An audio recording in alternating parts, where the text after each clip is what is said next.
Bien bonjour tout le monde, aujourd'hui on se retrouve pour une nouvelle restauration de casque militaire de Stahlhelm. Et cette fois-ci ce n'est pas un casque deuxième guerre qu'on va restaurer. Pour la première fois c'est un casque de la première guerre mondiale, mais qu'on ne va pas restaurer comme un casque pour la première guerre mondiale. On va le restaurer comme casque de transition, c'est comme ça que ça s'appelle. Et donc je vais en faire un casque transitionnel de la Deuxième Guerre mondiale. Moi, je ne collectionne pas ce qui est Première Guerre mondiale, c'est pas trop ce qui m'intéresse le plus. Et j'adore les modèles un petit peu exotiques. Et il faut savoir qu'au tout début de la Wehrmacht, quand elle n'avait pas les modèles plus modernes comme le M35, M40 et compagnie, quand ces modèles-là n'existaient pas encore, elle était tout simplement équipée de casques de la Première Guerre mondiale, comme par exemple le M16, celui-ci, le M17 autrichien, ou alors le M18, parce que c'était les casques qui étaient encore présents dans les stocks de l'armée, et ces casques-là étaient tout simplement réutilisés. On appelle ça des casques de transition, ou transitionnels, qui permettaient de passer à l'équipement ancien de la Reichswehr jusqu'au renouvellement de la Wehrmacht. Voilà. Donc c'est dans cette époque-là que ces casques étaient beaucoup utilisés. Voilà. Alors il faut savoir que les casques de la Première Guerre, donc comme je l'ai dit, leur histoire et leur utilisation ne s'est pas arrêtée à la fin de la Première Guerre mondiale. Au fur et à mesure de l'avancement de la guerre, de plus en plus de ces casques ont été recyclés et ont été améliorés. Donc des casques modèle Première Guerre, il y en a eu plusieurs types. Il y a d'abord eu le M16, comme celui-ci. On le reconnaît parce qu'il a un trou ici. Normalement c'est pour y mettre un rivet et pour y passer la jugulaire qui va de là à là. Voilà. Et on reconnaît bien que c'est un casque de la Première Guerre mondiale parce que les formes sont beaucoup plus exagérées. On le voit bien.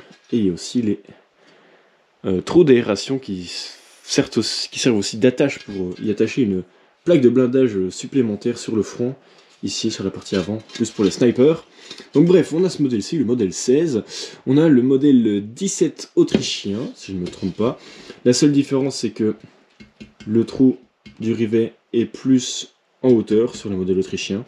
Et puis après, il y a eu le M18 qui est le même, c'est juste qu'il n'a plus de trou pour le rivet parce que le M18 adopte une armature différente, beaucoup plus type Deuxième Guerre, et donc du coup la jugulaire se fixe sur l'armature et non plus sur la coque. En tout cas, le tour du casque c'est 66 cm, donc on part sur du large, voire même du extra large, donc ça c'est cool, ce sera ma taille.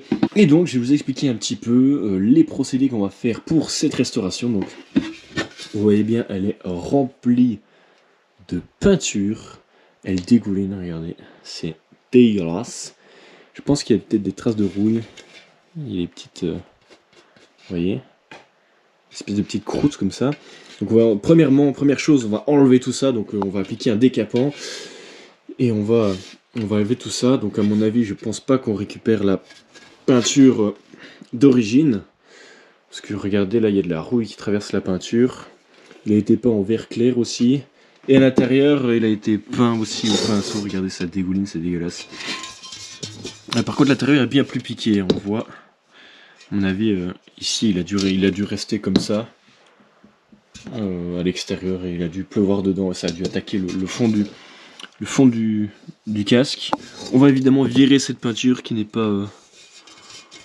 Voilà. Bon, la couleur est plutôt pas mal, mais on voit que c'est pas une peinture d'origine, hein, parce qu'il y a des trous de rouille en dessous. Il y a des griffes là, je comprends pas. Deuxièmement, on va repeindre ce casque.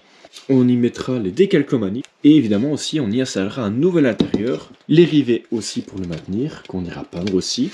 Et pareil pour les attaches, pour la jugulaire qui sont manquantes ici. Donc on va devoir les remettre. Et on va remettre évidemment la jugulaire aussi. Maintenant, on va passer à la première étape.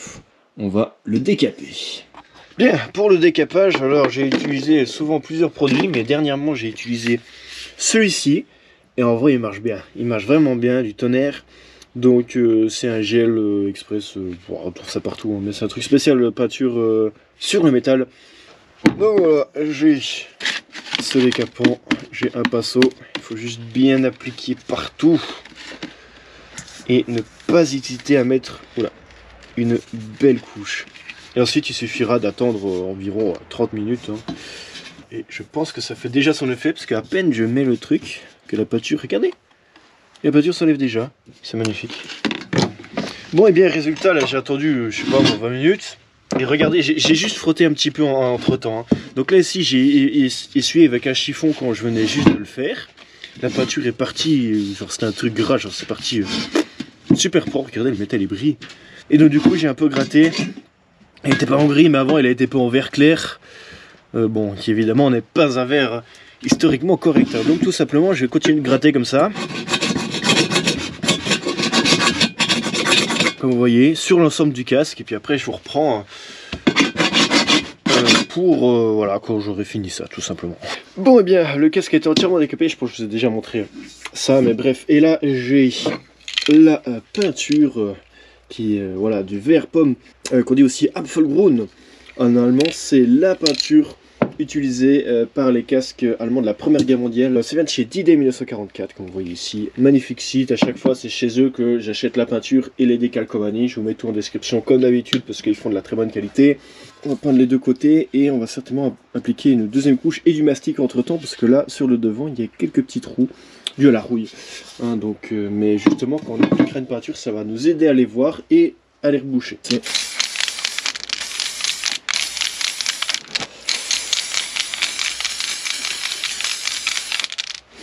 On va pas trop en mettre parce que comme j'ai dit, il y a plein de zones qu'on va reboucher, donc on va devoir faire une deuxième couche, comme par exemple, je sais pas si on voit ici, là il y a des trous, là, juste là. Donc voilà, on va attendre que ça sèche, on va remastiquer, puis après là on appliquera la couche de peinture finale, mais jusqu'ici. Jusqu'ici, c'est très très stylé. J'aime beaucoup. Bon et bien, regardez le rendu. La première couche a déjà séché, c'est pas mal. Mais on voit qu'il y a plein de petites aspérités sur le casque, bien plus que ce que je pensais. Regardez, là ici, il y en a vraiment beaucoup. Donc on va devoir faire un remasticage plutôt plus important que prévu. Enfin bon, voilà, et là ici, on va peindre l'intérieur.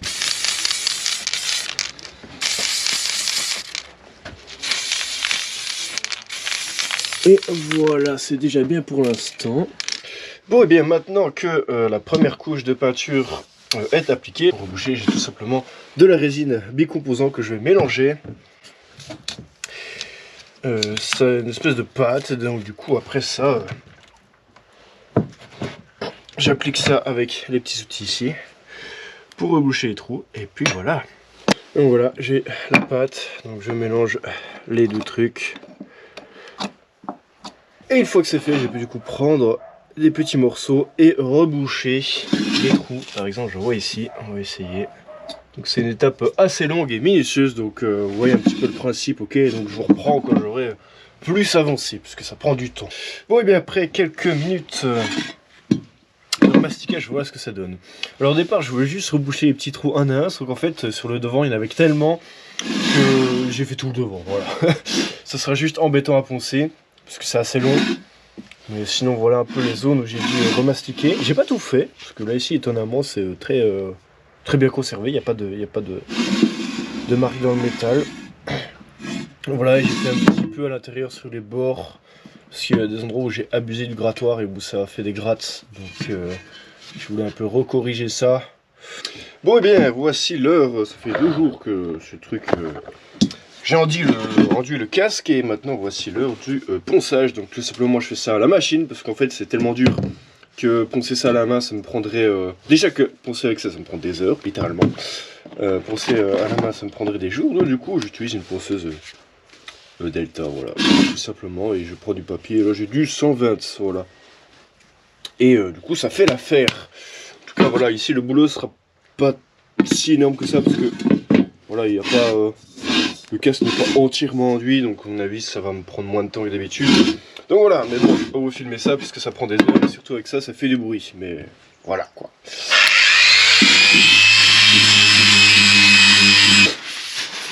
Bon et bien voilà le résultat après un ponçage. Donc voilà, je vais poncer uniquement au 120 et là je nettoie les dernières petites poussières. Et finalement ça m'a pas pris trop de temps que ça, donc voilà un petit peu le résultat. Il y a quand même plein de petites zones que j'ai dû reboucher. Sinon voilà, maintenant il a un rendu vraiment bien lisse, en tout cas de ce que je sens à la main. Et donc voilà, maintenant on va passer à l'étape de peinture. Donc on va remettre tout simplement la couleur, le vert pomme, pour bien dissimuler toutes ces réparations. Ensuite on rajoutera une deuxième couleur par-dessus, mais ça on verra, je vous explique après. Voilà. Nous voilà pour la mise en peinture, mais avant on va rajouter des petites pièces que j'ai commandées chez Collectelmet CZ, donc c'est en Tchéquie. J'ai tout simplement des attaches pour jugulaire première guerre qui doivent aller ici, là. Alors ces attaches ne seront pas utilisées parce qu'à l'intérieur je vais mettre un intérieur type deuxième guerre, donc la jugulaire sera rattachée directement au cerclage en métal à l'intérieur et non pas avec les attaches première guerre. Mais vu que c'est un peu moche de laisser un casque comme ça sans rien avec des trous, j'ai décidé d'en mettre. Voilà, c'est plus sympa. Ah ok, d'accord, donc en gros ça se met bien comme ça, comme j'ai mis, sauf que évidemment vous vous doutez bien le truc il bouge, donc je vais prendre un marteau, je vais devoir taper pour aplatir le morceau ici. Voilà, donc je mets ça contre et il suffit juste de taper dessus.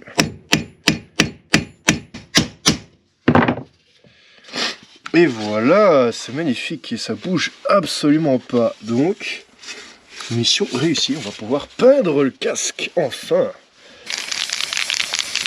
On repeint. Voilà, voilà. Le rendu du casque est quand même beaucoup plus lisse et je préfère ça. Hein. L'extérieur est sec. Voilà. Bon, l'intérieur est clairement moins propre, hein, mais bon, il était assez rouillé quand même. Bon et bien voilà, la peinture a un peu séché. Et ce qu'on va faire, c'est que du coup, on va passer une autre couche de peinture par-dessus celle-ci. Donc ça, en fait, c'est la peinture première guerre. Mais on va faire un casque reconditionné qui du coup aurait été repeint de l'extérieur avec la peinture qui ici, Grau, plutôt utilisée de 1935 jusque début des années 40, voilà. Et donc, avant ça, on va quand même légèrement user la coque du casque, ok, parce que on va faire comme si c'était un casque de la Première Guerre mondiale qui du coup avait déjà un peu servi. Et donc, on va légèrement endommager la peinture pour avoir un résultat optimal par après. Donc, on posera l'autre couche de peinture, on verra des petites grattes, des petites textures en dessous. Et je trouve que ça rendra le truc plus convaincant. Voilà, donc là j'ai fait quelques petites grattes avec un outil en métal, mais le meilleur c'est tout simplement voilà, de le passer comme ça au sol. Donc là ici c'est pas compliqué parce que la peinture est encore assez fraîche. Voilà, donc il suffit juste de faire quelques grattes. Donc voilà, là je trouve que c'est déjà assez bien. On a quelques égratignures. Vous voyez, c'est pas mal, j'aime bien.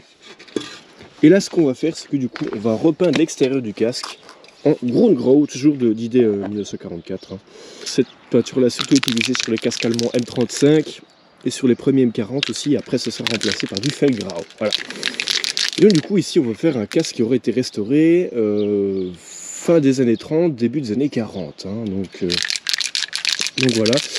Savoir que les casques Première Guerre, il y a eu plein de types de restauration possibles, c'est-à-dire que la restauration dépendait vraiment de l'état du casque. Des fois, il restaurait, des fois, il changeait, il repeignait même pas le casque, il laissait juste la peinture de base. Et par après, il mettait des autocollants, hein, tout simplement, la décalcomanie allemande avec l'aigle et la croix gammée, etc. Des fois il repeignait juste l'extérieur, des fois il repeignait l'extérieur mais aussi l'intérieur. Puis pour l'intérieur, des fois il changeait l'intérieur, des fois il laissait la jugulaire Première Guerre, des fois il changeait pas l'intérieur, donc ça dépend vraiment. Il y a plein de restaurations possibles. Donc là ici, je vais quand même installer un intérieur Deuxième Guerre, voilà, parce qu'en fait j'en ai un qui traîne chez moi et j'ai pas envie de racheter un intérieur Première Guerre. Avec une jugulaire du coup Deuxième Guerre, et du coup on va faire comme s'il avait été repeint mais que de l'extérieur. Donc ça c'est un peu cool parce qu'on aura deux couleurs différentes, du coup une à l'intérieur et une à l'extérieur, et je trouve que ça rendra le casque un peu plus stylé. Voilà, donc là ici c'est la première couche. Pour l'application de la peinture, il y avait plein de modèles différents. Certains casques étaient renvoyés à l'usine et donc du coup étaient peints avec une peinture en bombe. D'autres étaient peints avec une peinture en pot par les soldats eux-mêmes, donc on leur livrait de la peinture et voilà, ils l'appliquaient eux-mêmes. Donc ça dépend vraiment quoi.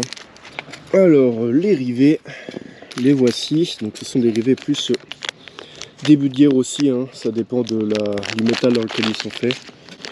Et ceux-là sont en laiton, donc c'est plus deuxième guerre, enfin début de deuxième guerre comme vous voyez. Et ce sont des rivets type deuxième guerre, voilà. Certains casques évidemment où l'intérieur n'était pas changé gardaient encore leurs rivets type première guerre qui n'ont pas la même forme en fait. Voilà. Et on peut toujours les rivets à part, puisqu'en fait les rivets et les casques étaient peints à part, en tout cas sur les chaînes de fabrication. Donc on va respecter ça tout simplement. C'est pas bien compliqué. Hop là, hop là, hop là, hop là, hop là. Et voilà. Voilà. Bon et bien, la peinture extérieure commence à être sèche, je suis très content du résultat, c'est très très beau, j'adore la couleur, j'ai même pas de casque qui a cette couleur là dans ma collection, donc je suis content. Juste petite chose, là ici, pour un petit peu user les bords intérieurs, on voit quand même qu'ils sont pas nickel, mais on va juste prendre du papier, enfin une espèce d'éponge un peu gratteuse là. Je vais un peu user l'intérieur, on peut casser cet aspect un peu brillant, et voilà. Montrer qu'il a été utilisé quand même. Voilà, et donc là ici ce qu'on va faire, c'est qu'on va pouvoir mettre l'intérieur qui ressemble à ceci. Alors, donc moi ici j'ai pris un intérieur deuxième guerre. Au début de la vidéo je pense que je voulais mettre un intérieur première guerre, mais bon, vu que j'avais celui-là qui traînait, j'avais pas envie d'en racheter un autre. Donc voilà, et c'est un intérieur plutôt précoce, parce qu'il est en aluminium, et il y a même des faux marquages ici. Je pense que c'est marqué 1938, je pense, donc ça marchera très très bien. Pour ça, le cuir est un petit peu usé, à l'intérieur c'est un petit peu rouillé pour les parties métalliques. Voilà, donc ça c'est cool. Donc pour l'usure, j'ai tout simplement laissé une semaine dehors, voilà, sous la pluie. Et c'est une technique qui marche bien. Donc voilà, je vais tout simplement mettre la corde ici pour régler la profondeur, mais c'est vraiment... Donc l'intérieur, comme les rivets aussi, viennent aussi de chez Collect Helmet. Collect Helmet CZ, je vous mets le lien en description parce que moi j'aime beaucoup commander chez eux. C'est en Tchéquie mais ils ont vraiment tout. Donc là ici ce qu'on va faire c'est qu'on va placer la corde pour régler la profondeur du casque. Voilà, intérieur réglé, et maintenant on va pouvoir le placer dans le casque. Donc tout simplement, hop là, on le retourne. Il faut d'abord placer le rivet arrière. Et puis ensuite ceux sur le côté. Les intérieurs en... Comment dire, en aluminium, c'était vraiment des intérieurs plutôt avant-guerre ou début de guerre, parce qu'après ils ont été remplacés par de l'acier. Et donc on a les rivets en laiton que je vais mettre ici. Je vais pousser. Je vais devoir mettre ça par derrière. Alors c'est super embêtant, c'est vraiment pas facile de mettre des rivets sur les casques. Par contre, au moins l'avantage avec ces rivets, c'est qu'une fois que c'est fixé, ça bougera plus. Et voilà. Oh nom de Dieu, qu'est-ce que c'est embêtant, mais au moins, après ça tient bien, voilà. Il est bien beau. Bon, la peinture est pas trop sèche, donc ça fait des grattes, mais ça c'est pas grave, parce que de toute façon on va l'user. Et je vais mettre en dernier la jugulaire. Donc là ici c'est une jugulaire seconde guerre. Enfin, donc comme je vous disais, il y a des attaches type première guerre. Pour les jugulaires première guerre, mais quand en intérieur deuxième guerre était mic, donc comme ça ici, ils utilisaient une jugulaire deuxième guerre qu'on attachait ici. Bon ça je l'ai eu à Ciné Militaria. Elle est un petit peu usée, ça qui est bien, regardez elle est un peu usée, donc j'ai pas besoin de la... Comment dire, de la user davantage, mais sinon quand je dois user une jugulaire, j'utilise juste ça, je frotte en fait tout simplement. Ça abîme le cuir comme ça. Je sais pas si elle a déjà été utilisée, c'est une version un peu plus... on va dire précoce, parce que la boucle est en aluminium, après c'est passé avec des boucles en acier. Par contre elle est datée 1941, je sais pas si on voit ici. Alors normalement, bon voilà ici je fais un casque plus qui aurait été restauré dans la toute fin des années 30. Après, les jugulaires c'était du consommable, donc dès qu'elles étaient trop usées, elles étaient remplacées, donc c'est pas du tout rare de voir des casques on va dire avec des jugulaires qui ont 2 voire 3 ou 4 ans en moins que le casque. Donc du coup, le grand morceau vient de ce côté-là. Voilà, et on va mettre le deuxième côté. Et voilà un petit peu à quoi il ressemble. Alors là, je suis super content du résultat, c'est incroyable. Regardez, il est très beau. On n'aura juste plus qu'à déposer les 2 décalcomanies, mais ça on va faire ça plus tard parce que la peinture elle est un peu trop fraîche pour le moment. Regardez, je l'ai un peu renversé, on voit que c'est déjà un petit peu usé. Bon et bien maintenant que tout ça est un petit peu séché, on va se retrouver pour la pose des décalcomanies. Alors les décalcomanies ici, il y en aura 2. Donc à savoir la première, le balafon tricolore allemand qui sera sur ce côté-ci, le côté du coup droit du casque. Et sur le côté gauche, il y aura le blason de la Wehrmacht, donc l'aigle avec la croix gammée tout simplement. Donc voilà un petit peu ce que nous allons devoir mettre. On va premièrement commencer par celui-ci, ok. Donc tout simplement pour les décalcomanies. Alors elles viennent aussi de chez D-Day 1944 où j'ai acheté la peinture, voilà. C'est 10 € pièce, mais c'est de la très très bonne qualité. C'est impossible de les discerner d'original. C'est ça qui est super bien. Donc on va tout simplement mettre la décalcomanie dans l'eau. Ensuite, on a la colle qui est fournie avec. On va tout simplement l'étaler sur le casque. Donc voilà, j'ai mis la colle pour la première décalcomanie. Et aussi, il faut mettre là-dessus, c'est très très important. Et on voit que la colle, regardez, quand elle commence à coller comme ça au doigt, ça veut dire qu'elle est prête. Donc on va pouvoir l'appliquer. On va pouvoir déjà l'appliquer. Nous allons mettre de l'eau dessus. Ok, parce que ça va nous permettre de pouvoir bouger la décalcomanie si jamais elle est mal placée ou quoi. Alors, la pose de la décalcomanie, c'est tout simple. Je vais la mettre ici. Et hop là. Et voilà, et je vois qu'ici elle est un peu mal placée. Bon, eh bien, là je suis pas très content de moi parce que la décalcomanie est vraiment penchée. Et j'ai mal fait ça. Voilà, je vous le dis. J'ai mal fait, elle est penchée, c'est pas ouf. Bon après ça reste historiquement correct hein, parce que certaines décalcomanies étaient vraiment mal foutues, mais là franchement elle est penchée, c'est toujours mieux quand c'est bien fait. Oh, et je ne sais pas la bouger parce que la colle à mon avis est trop ancienne, donc je vais jeter la colle et je vais en prendre une autre. Et du coup on va répéter l'opération de l'autre côté, là ici cette fois-ci on va bien faire ça. Et je vais y appliquer la colle, tout simplement, aussi. La colle est beaucoup plus liquide, donc à mon avis je pense que celle que j'ai utilisée était un peu périmée. C'est des choses qui arrivent. Et je vais en mettre aussi, comme d'habitude, ici. Du coup, la décalcomanie est déjà prête. On va voir que ça bouge, regardez. Donc on va la poser. Là, cette fois-ci, je vais faire plus attention. Là, je vais vraiment essayer de bien faire ça.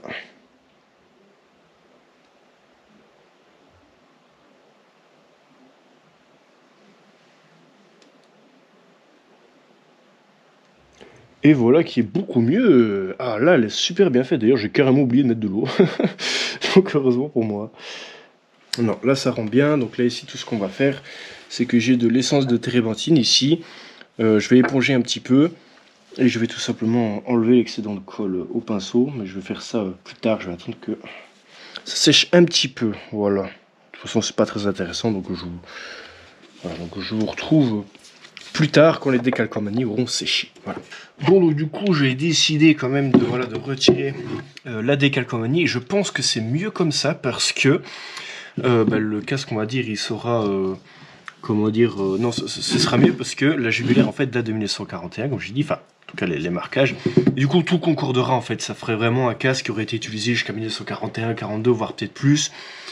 Et voilà, il n'y aurait pas eu d'incohérence parce que si j'avais gardé la décalcomanie, ça aurait pas allé parce que le casque aurait été dans des conditions jusqu'à, on va dire, historiquement bonnes jusqu'à mars 40 et la jugulaire de 41, donc ça marche pas. Donc au final, c'est plutôt bien que j'ai mal placé la décalcomanie parce que du coup tout sera plus correct historiquement, voilà. Bon, ça me fait un peu chier parce que la décalcomanie c'est 10 balles, mais bon bref.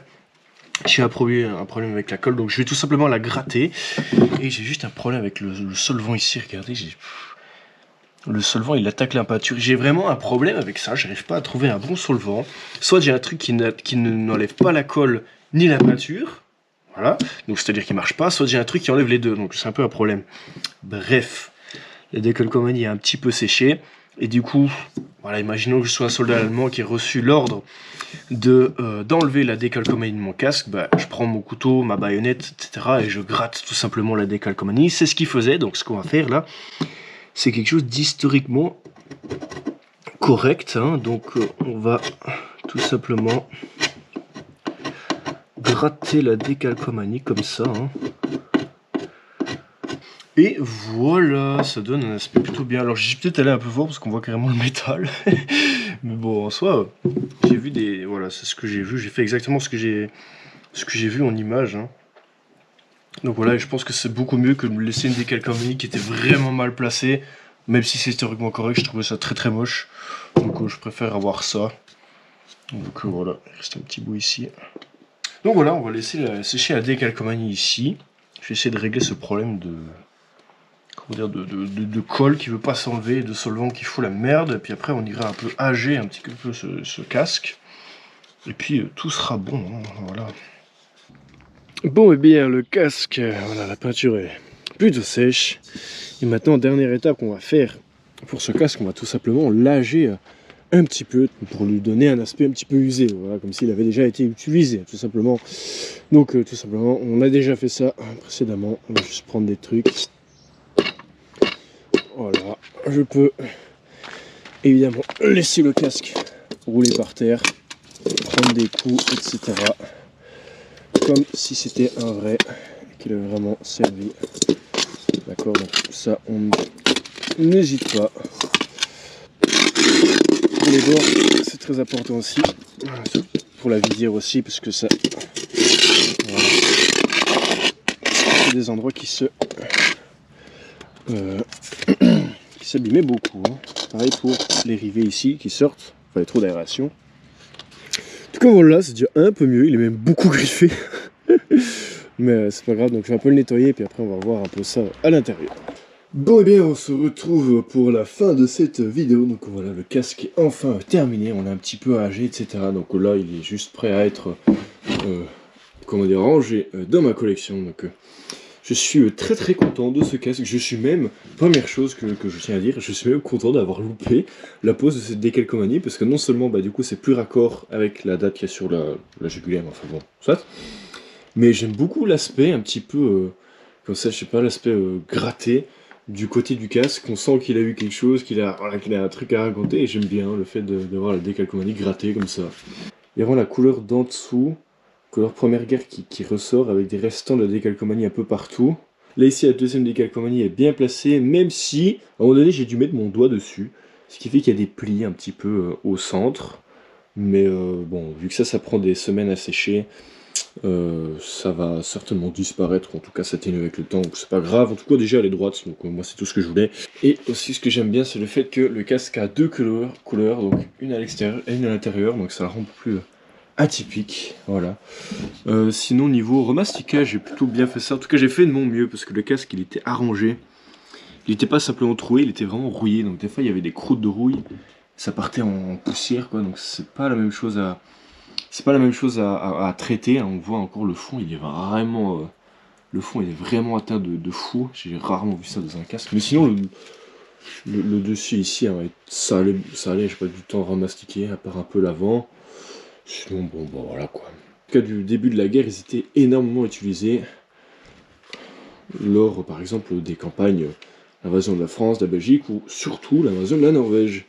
Je ne vous ai pas montré, mais c'est vraiment un type d'intérieur vraiment précoce, parce que les boucles ici sont vraiment carrées. Elles sont presque piquantes ici aux extrémités, alors qu'en fait, les boucles un peu moins anciennes sont vraiment un peu plus arrondies. Bref, c'est la fin de cette vidéo. Dites-moi ce que vous pensez de tout ça en commentaire, hein, voilà. N'hésitez pas. Et j'espère que vous avez apprécié. N'hésitez pas à liker, à commenter, à vous abonner, à partager. Dans la description, il y a mon Instagram où je ferai des photos de ce casque. Donc n'hésitez pas à aller voir si ça vous intéresse. Et je vous dis à la prochaine pour d'autres restaurations.